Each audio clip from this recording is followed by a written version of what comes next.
در زندگی زخم‌هایی هست که مثل خوره روح را آهسته در انزوا می‌خورد و می‌تراشد.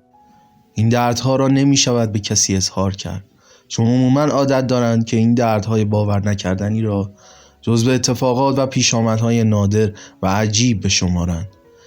ده‌ها سال قبل از شروع داستان نویسی مدرن آمریکا، صادق هدایت چنان بر ماجیک ریالیسم و همینطور تئوری سایه یونگ مسلط بود که امروزه تفسیر این رمان همه را متعجب می‌کند. بوف کور جزو اولین رمان‌های ایرانی و همینطور اولین رمان‌های موفق جهان در سبک فراواقع گرایی است. نسخه اولیه این رمان در سال 1309 در تهران نوشته شده است که فراز و فرودهای زیادی را برای منتشر شدن طی می‌کند. صادق هدایت در آن زمان ممنوع الکار بود و پس از آن مدتی به هند رفت.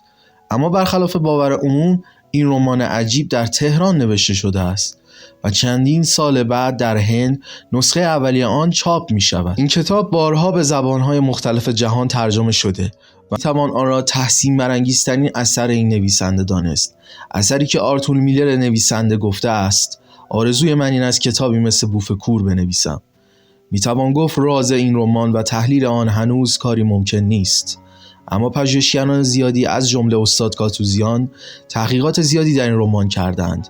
کاتوزیان را میتوان اولین کسی دانست که به مفهوم سایه داخل رمان بوف کور اشاره کرد.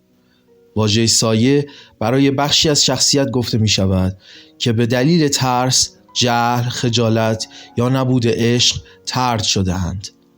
طبق گفته یونگ، سایه آن کسی است که نمی‌خواهید باشید.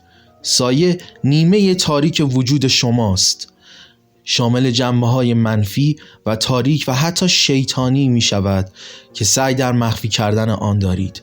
بنابر تعریف سایه و پس آشنایی با شخصیت‌های بوف کور، میتوان پی برد که در اصل تمامی افراد حاضر در داستان، اهم از قصاب و پیرمرد، سایه از شخصیت اصلی یا همان صادق هدایت هستند. صادق هدایت که این داستان را از زبان اول شخص بیان می کند، در اصل وجوه تاریک یا به قول یونگ سایه های خود را در قالب شخصیت هایی مثل قصاب که نماد خشونت است و پیرمرد که نماد وحشت است در می آورد.